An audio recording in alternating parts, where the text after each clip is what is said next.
Baik pemirsa, Eko Bhinneka Muhammadiyah yang bekerja sama dengan IRI Indonesia bersama Oxford Policy Management Limited melaksanakan acara Focus Group Discussion atau FGD. FGD kali ini membahas mengenai konsultasi tentang kerjasama advokasi dalam keterlibatan keagamaan dan juga lintas iman untuk memitigasi dan juga mengelola resiko lingkungan.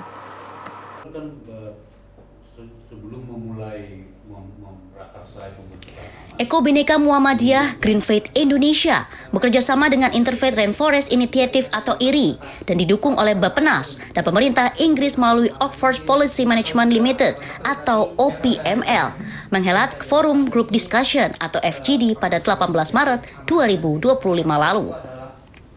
FGD ini diadakan karena Indonesia, di balik keindahannya dan keanekaragaman hayatinya, ternyata menghadapi tantangan lingkungan yang semakin kompleks, seperti perubahan iklim, deforestasi, dan polusi telah mengancam ekosistem dan kehidupan masyarakat Indonesia.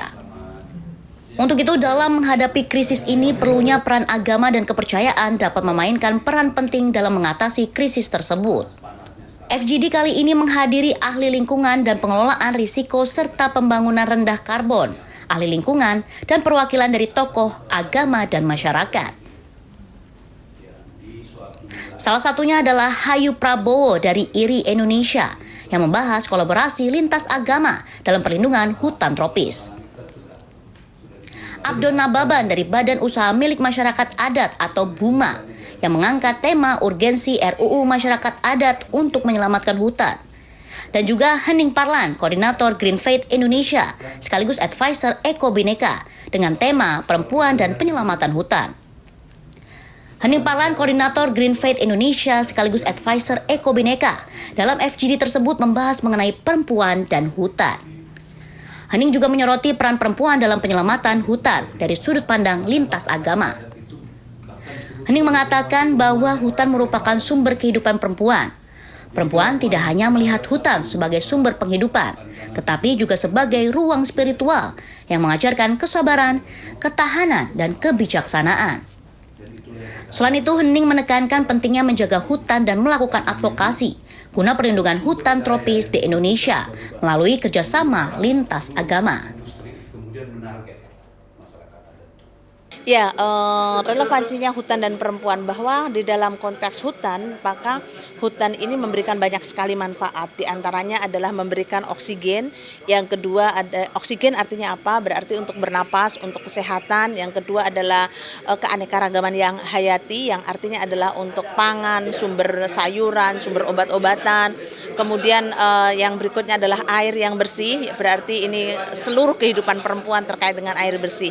Sehingga ketika kami membicarakan perempuan dan hutan, maka sebenarnya hutan itu adalah sumber kehidupan dari perempuan. Ketika hutannya rusak, maka sumber-sumber kehidupan perempuan ini juga akan berantakan. Oke Bu, terakhir harapannya dengan FGD ini seperti apa Bu ke depannya? Saya berharap dengan FGD ini menjadi satu catatan atau titik poin agar kita kembali lagi untuk bangkit. Kalau selama ini kita mungkin rada-rada lupa tentang kita bekerja di hutan apa enggak, maka saatnya kita mulai berkampanye dengan hutan untuk ibu-ibu, untuk kalangan dari Eko Bhinneka dan lintas agama, dari Green Faith dan lain sebagainya. Maka ini menjadi momen yang sangat baik agar menjadi reminder kita untuk melakukan proses-proses awareness, kampanye, dan advokasi untuk hutan.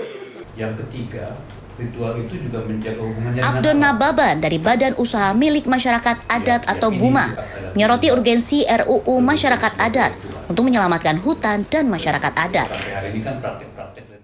Bicara tentang masyarakat adat karena memang populasi masyarakat adat di Indonesia kan besar, 50-70 juta, dan mereka hidup di wilayah lebih dari 80 juta hektar ya. Jadi dan sebagai masyarakat adat karena mereka sangat terikat dengan alamnya ya, sangat dekat dengan kehidupan bumi ya, dan mereka dikenal sebagai perawat bumi ya, penjaga alam.